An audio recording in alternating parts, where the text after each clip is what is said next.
Jdeme, moje jméno je Jolanda.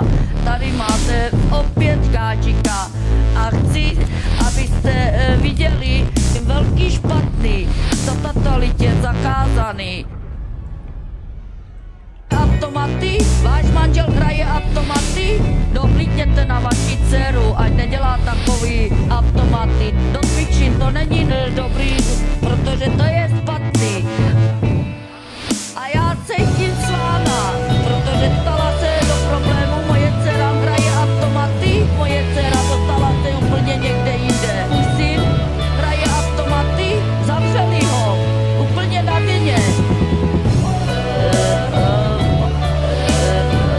Kdo hraje automaty, patří na smích.